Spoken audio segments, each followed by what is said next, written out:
An HOA president kicked my disabled daughter's wheelchair at a KFC, calling her disgusting and demanding she stay home. She had no idea I was a former Navy SEAL who would use every resource at my disposal to ensure she faced full consequences for assaulting a child. Before you watch full story, comment below from which country are you watching. Don't forget to subscribe for more amazing stories. The fluorescent lights of the KFC buzzed overhead as I watched my 8-year-old daughter, Emma, carefully navigate her wheelchair toward the counter. Her blonde pigtails bounced with each push of the wheels, and despite the cerebral palsy that had stolen her ability to walk, her smile could light up the darkest room.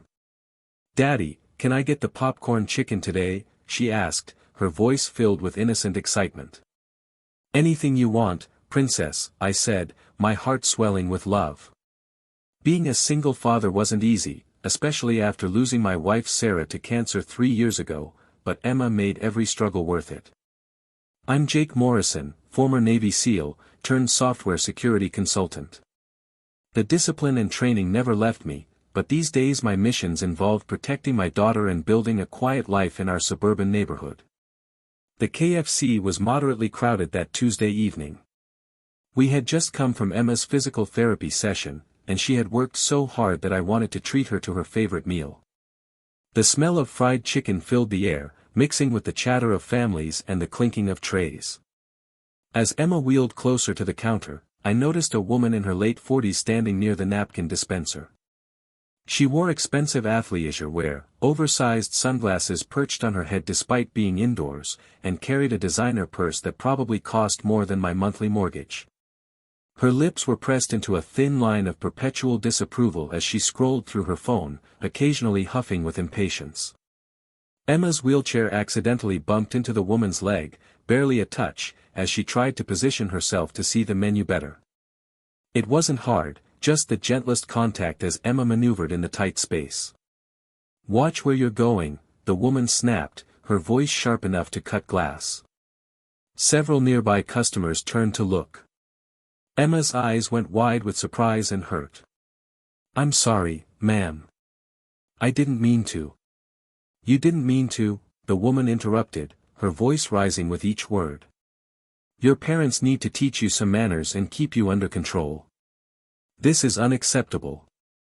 I felt my jaw tighten, the familiar rush of protective anger flooding my system, but I took a deep breath. "Stay calm, Jake. Don't escalate." "Ma'am," my daughter apologized. "It was an accident. We're just trying to order our dinner." The woman turned her glare on me, looking me up and down with obvious disdain, as if she were evaluating my worth and finding it severely lacking. "An accident? This is exactly what's wrong with society today. People like you letting their disabled children run wild in public spaces. It's disgusting. You should keep her at home where she won't bother normal people." The entire restaurant fell silent. Conversations stopped mid-sentence. Forks paused halfway to mouths. Even the employees behind the counter froze. My blood ran cold, then immediately began to boil. In my years as a SEAL, I had faced enemy combatants, survived firefights, and confronted life-threatening situations in hostile territories. But nothing, absolutely nothing, had ever made me feel the rage that coursed through my veins at that moment. Emma's face crumpled. Tears began streaming down her cheeks, leaving wet trails on her flushed skin. "Daddy? Am I disgusting?" Those 3 words shattered my heart into a million pieces. Before I could respond, before I could kneel down and tell her how wrong this horrible woman was, the woman did something that changed everything. She kicked Emma's wheelchair. Not accidentally. Not a light tap. A deliberate, forceful kick that sent the wheelchair rolling backward with Emma in it. Emma let out a cry of fear as she struggled to grip the wheels, her small hands scrambling for control. I moved on pure instinct, my SEAL training taking over. In less than a second, I had caught the wheelchair, steadying it before Emma could crash into a table behind her. My hands shook, not from exertion, but from the overwhelming urge to respond with the combat training that had been drilled into me for years. Every fiber of my being wanted to make this woman understand the magnitude of what she'd just done. "Are you okay, baby?" I asked Emma first, forcing my voice to remain steady even as my pulse thundered in my ears. She nodded, sobbing now, her small body trembling. "I want to go home, Daddy. Please. I don't want to be here anymore." I looked up at the woman, and whatever she saw in my eyes, the controlled fury of a trained warrior, the righteous anger of a father, made her take an involuntary step back. "Good. She should be afraid. You just assaulted my disabled daughter," I said, my voice low and controlled, each word precisely enunciated. "In front of dozens of witnesses. I hope you understand the gravity of what you've done." The woman's face flushed red, but instead of apologizing, instead of showing even a shred of remorse, she doubled down. "I barely touched her. You people are so sensitive. Always playing the victim card, looking for something to complain about. This is why I'm glad I'm on the HOA board in my neighborhood. We have standards. We have rules. We keep people like you out." I noticed her name tag lanyard hanging from her purse. Linda Prescott, HOA President, Meadowbrook Estates. My neighborhood. She lived in my neighborhood. "I live in Meadowbrook Estates," I said quietly. Her eyes narrowed, a cruel smile playing at her lips. "Well, not for long if I have anything to say about it. I'll make sure of that." The manager, a young man in his early 20s who looked absolutely horrified by what he'd witnessed, emerged from the back. His name tag read Marcus. "Ma'am, I'm going to have to ask you to leave immediately. I've already called the police." Linda's face went pale, then red, then purple with rage. "You called the police? On me? Do you know who I am? I'll have your job. I'll have this franchise shut down. I'll make sure." But the manager stood his ground, his voice firm despite the slight tremor. "Ma'am, you assaulted a child. That's a crime. You need to leave now." Other customers had their phones out, recording everything. The video footage would later go viral, but in that moment, I was focused entirely on Emma. I knelt beside her, gently wiping her tears with my thumbs. "Sweetie, you did nothing wrong. Do you understand me? Absolutely nothing. That woman is cruel and wrong, and you are perfect exactly as you are. You're my perfect girl." "But she said I'm disgusting," Emma whispered, her voice breaking my heart all over again. "She said I should stay home. Maybe she's right, Daddy. Maybe I'm too much trouble. And she's wrong. Completely, utterly wrong. You are beautiful, brave, and amazing. You work harder every single day than that woman has worked in her entire privileged life. You are my hero, Emma. Always have been, always will be." She hugged me, her small arms wrapping around my neck as she cried into my shoulder, her tears soaking through my shirt. I held her, this precious child who had already overcome so much, and vowed that Linda Prescott would face every consequence the law allowed. The police arrived within minutes.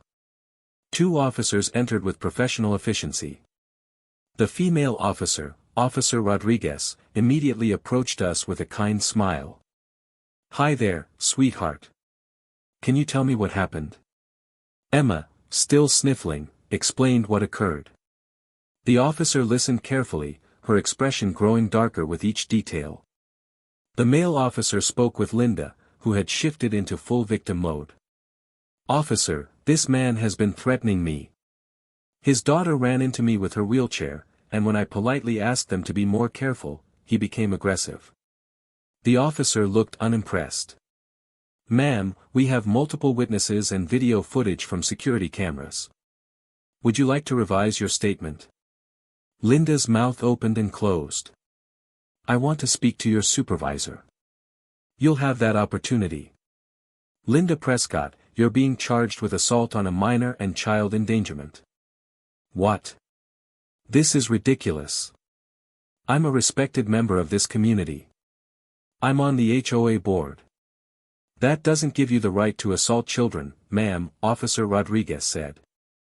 She turned to me. Sir, would you like to press charges?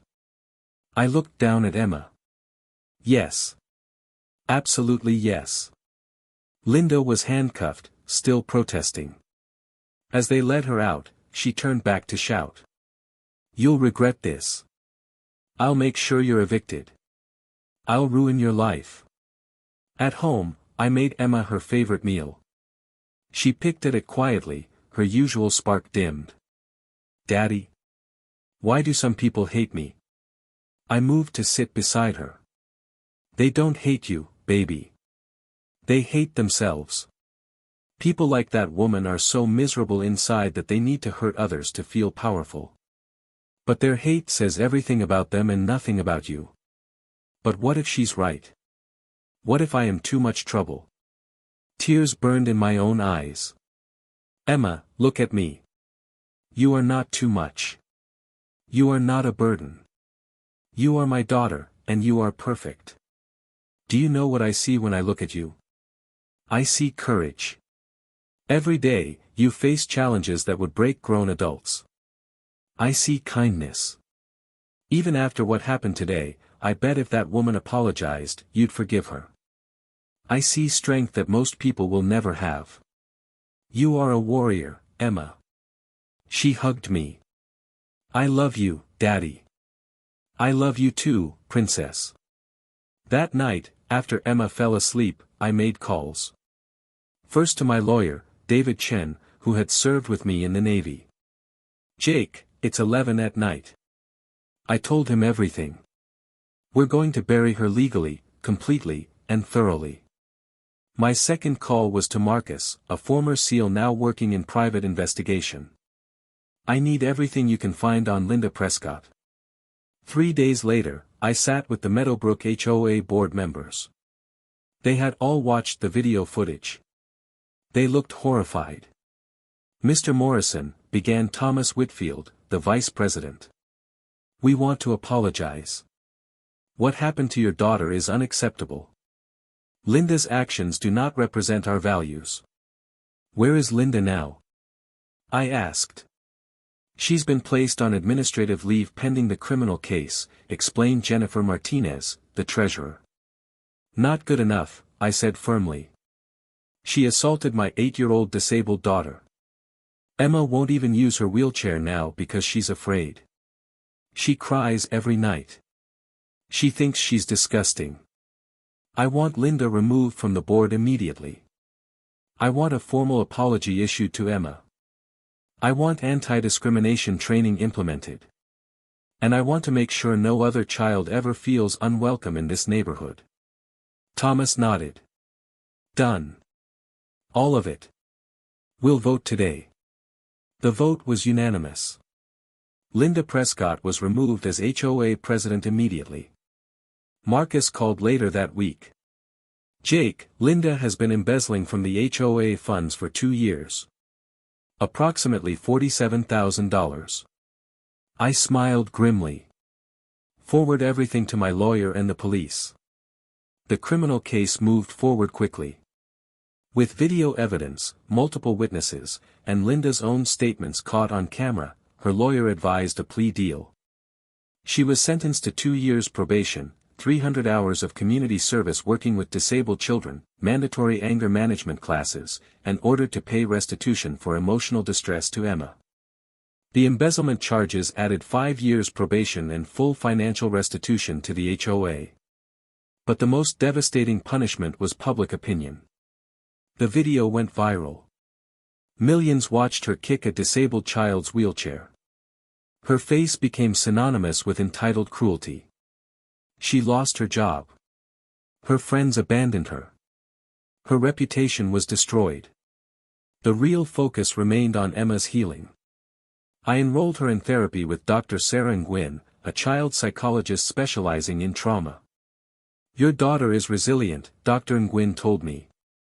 But she's internalized the idea that her disability makes her a burden.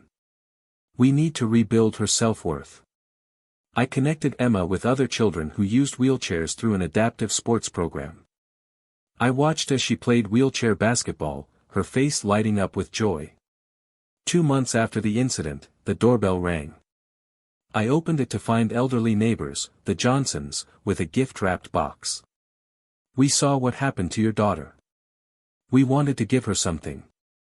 Emma opened the box to find a beautiful custom cushion for her wheelchair with a patch that read, "Warrior Princess." Emma's eyes filled with happy tears. "Thank you." More neighbors came.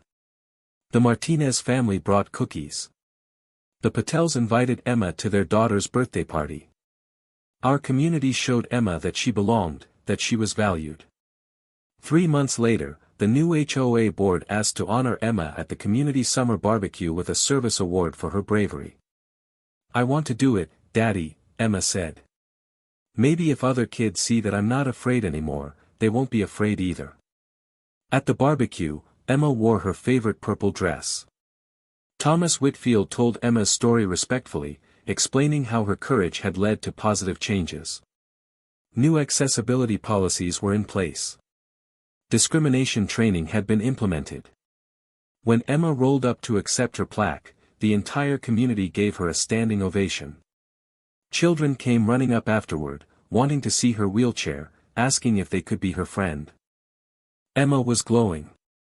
That night, tucking her into bed, Emma said something that brought tears to my eyes. "Daddy, I'm glad it happened." "What?" "Sweetheart, why?" "Because now I know who I really am. That mean lady tried to make me think I was bad and wrong. But she was wrong. I'm strong. I'm brave. I'm a warrior princess. And I know that now because of what happened." I kissed her forehead. "You've always been those things, baby." "And Daddy? I think Mommy would be proud of how we handled it. We didn't let the bad lady make us bad too. Your Mommy is definitely proud of you." 6 months later, I received a letter from Linda Prescott, fulfilling her court-ordered requirement to write a formal apology. The letter started with deflections but changed by the end. She wrote about her community service with disabled children, about meeting a boy who reminded her of Emma. "I cannot undo the harm I caused. I cannot take back the words or actions. I can only say that I am deeply, truly sorry. Your daughter did not deserve any of what I did to her. I am in therapy working on my prejudices and anger. I do not expect forgiveness. But I wanted you and Emma to know that what I did was wrong, completely wrong, and I will spend the rest of my life trying to be a better person." I showed the letter to Emma. She read it carefully. "Do you forgive her?" I asked. Emma thought for a long moment. "I forgive her for me, not for her. Because Dr. Nguyen says holding on to anger is like drinking poison and expecting the other person to get sick. But I don't think I want to see her." "That's perfectly fair, sweetheart. Forgiveness doesn't mean forgetting or letting someone hurt you again." Emma nodded. "Then I forgive her. But I hope she really does learn to be nicer." A year after the incident, Emma competed in her first adaptive sports competition. She played wheelchair basketball and participated in track events. I stood on the sidelines wearing a t-shirt Emma made that said, "Warrior Princess's Dad," and cheered louder than ever. Watching her laugh with teammates, I realized something profound. Linda Prescott had tried to diminish Emma, to make her feel less than. Instead, she had unleashed a warrior. Emma found her confidence and her voice. She spoke at school assemblies about disability awareness. She advocated for accessibility improvements. She wrote letters to toy companies asking them to make dolls that used wheelchairs. My 8-year-old daughter was changing the world, one brave action at a time.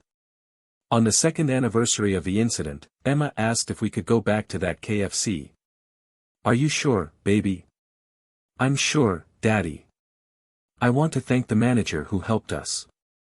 We walked into the restaurant, Emma confident in her wheelchair. Marcus, now assistant general manager, was working. "Mr. Morrison." "Emma. It's so good to see you." "Hi, Marcus," Emma said with a bright smile. I wanted to thank you for helping us that day. You stood up for me when you didn't have to. Marcus knelt to Emma's level. Emma, standing up for you was the right thing to do. You're an amazing kid. I'm so glad you're doing well. I am doing well.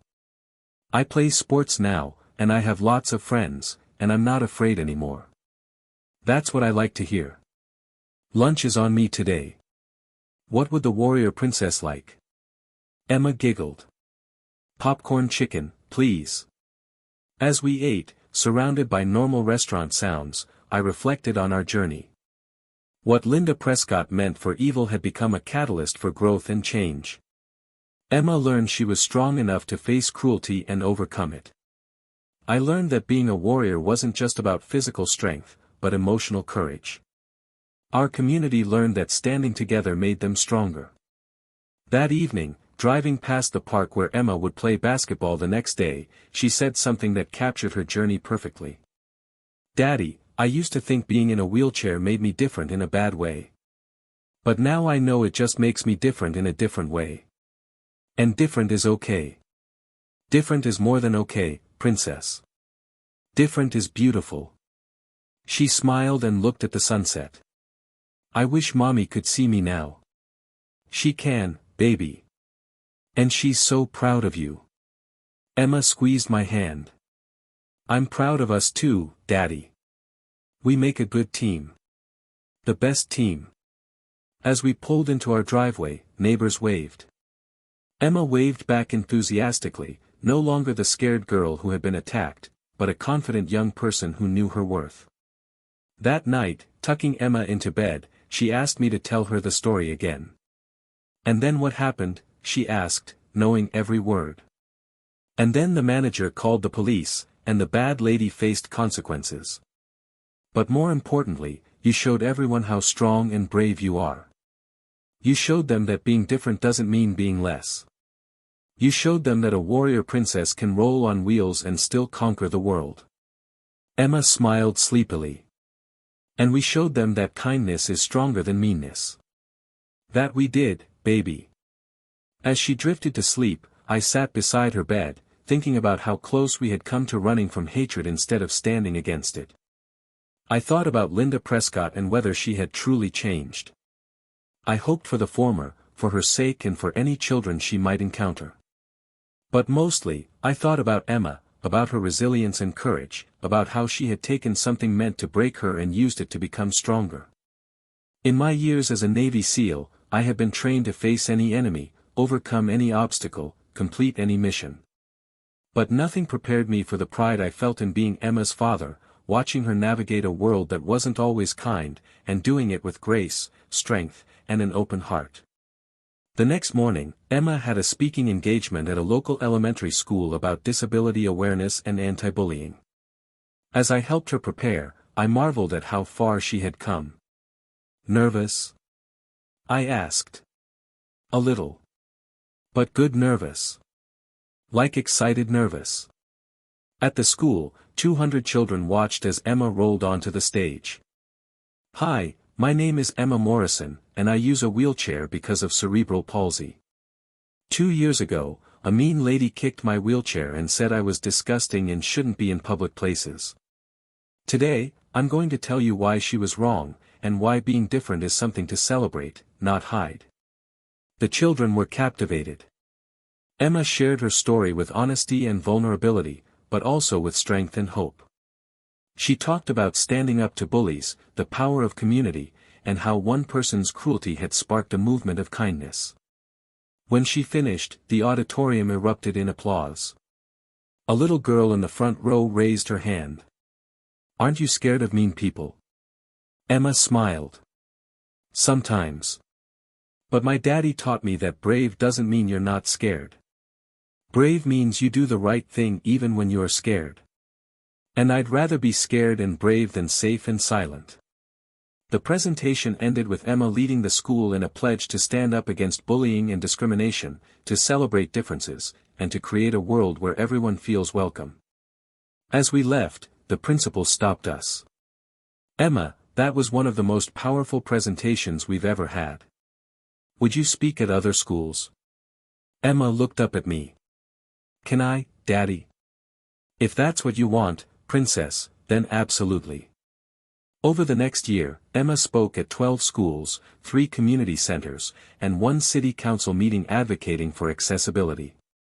The local news did a feature titled, From Victim to Advocate, One Girl's Journey. We received letters from families across the country. One from a teenage boy who used a wheelchair after a diving accident wrote, I was ready to give up. I thought my life was over. Then I saw Emma's story. If an 8-year-old girl can face what she faced and still smile, still fight, still believe in good people, then I can too. Thank you, Emma. Emma framed that letter. Daddy, I helped someone. I really helped someone. You've helped more people than you know, baby.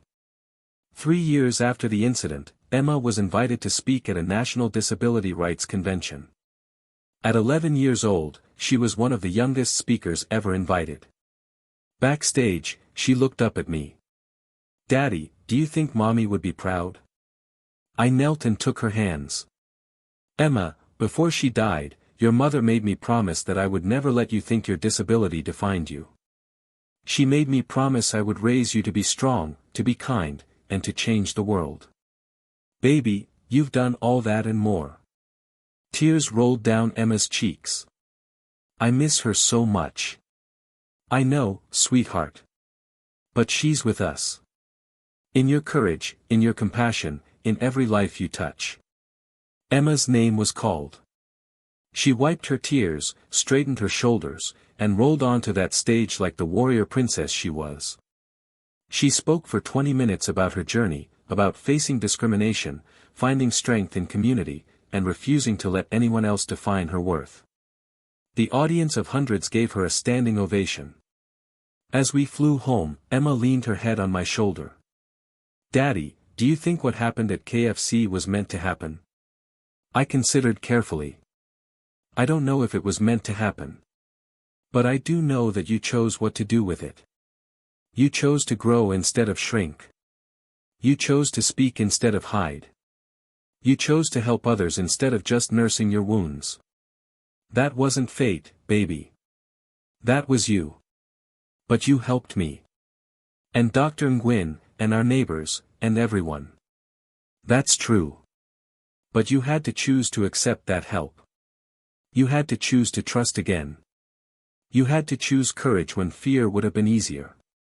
Those were your choices, and they made all the difference. Emma smiled. We make a good team though. The best team in the world. 5 years after the incident, on Emma's 13th birthday, our community threw a celebration that doubled as a fundraiser for disability awareness. The entire neighborhood came, along with families from across the state. The most touching moment came when Tyler, the boy Linda Prescott had mentioned in her letter, approached Emma. He was 10 now, confident in his wheelchair. Emma, I wanted to thank you. When I first met Ms. Prescott during her community service, she told me about you. About how brave you were. That inspired me. I was pretty sad about my disability. But your story helped me see I could still do amazing things. Emma hugged him. Tyler, you're amazing all on your own. Maybe. But it helped. So thank you. As the sun set on Emma's 13th birthday, she addressed the crowd. 13 years ago, I was born with cerebral palsy. 5 years ago, someone tried to make me feel like that made me less than human. But all of you showed me that I was wrong to ever believe that. You showed me that strength comes in many forms, that kindness is more powerful than cruelty, and that one person really can make a difference. Thank you for walking this journey with me. And thank you for proving that love always wins. The crowd erupted in applause. I stood there, tears streaming, overwhelmed with pride for this remarkable human I called my daughter. That night, just the two of us, we sat on the back porch looking at stars. Daddy, do you ever wish you had done something different that day? Like what? Like maybe being angrier, or using your Navy SEAL training to scare her. I smiled. Sometimes I wish I had said something harsher. But you know what I'm really glad I did? I focused on you first. I checked if you were okay before dealing with her. I showed you that your safety was more important than my anger. Because revenge in that moment wouldn't have helped you heal. It wouldn't have taught you about resilience and forgiveness and turning pain into purpose. Emma nodded. I'm glad too. If you had been violent or scary, I might have learned that anger is the answer. Instead, I learned that standing up for yourself doesn't mean tearing someone else down. Exactly. And look at what you've accomplished by taking the high road. You've changed laws, changed hearts, changed lives. That's more powerful than any punishment I could have given Linda Prescott. Plus, Emma added with a grin, the legal system and public opinion punished her pretty well anyway. I laughed. That they did, princess. As Emma headed to bed, she paused and looked back. Daddy, I love you. Thank you for being the best dad in the world. I love you too, baby. Thank you for being the best daughter and the best teacher I could ever ask for. Now, at 13, Emma continues her advocacy work. She's been accepted to prestigious programs with scholarships. She continues to speak, write, and fight for disability rights. She's confident, compassionate, and utterly unstoppable. The woman who kicked her wheelchair thought she was putting a disabled child in her place. Instead, she awakened a warrior princess who would touch millions of lives and change the world. Sometimes I think about Linda Prescott and the irony. Her attempt to diminish Emma instead elevated her. Her cruelty sparked compassion. Her hatred was defeated by a love so powerful it transformed not just Emma, not just our community, but countless lives everywhere. That's the thing about light and darkness. Darkness can seem overwhelming, but it only takes one small light to push it back. Emma chose to be that light, and in doing so, she illuminated the path for so many others stumbling in their own darkness. As I sit here now, Emma is working on a project and preparing for another speech. She's listening to music, laughing on the phone with her best friend, living her life fully and without apology. She is exactly who she was always meant to be, not despite what happened to her, but because of it and how she chose to respond. To every parent of a disabled child, your child is perfect exactly as they are. The world will try to tell them otherwise. People will be cruel. But if you surround them with love, teach them their worth, and show them they have power to change the world, they will rise above it all. To every person with a disability, you are not less than. You are not an inconvenience. You are strong, valuable, and capable of extraordinary things. Your disability is part of your story, but it does not define your story.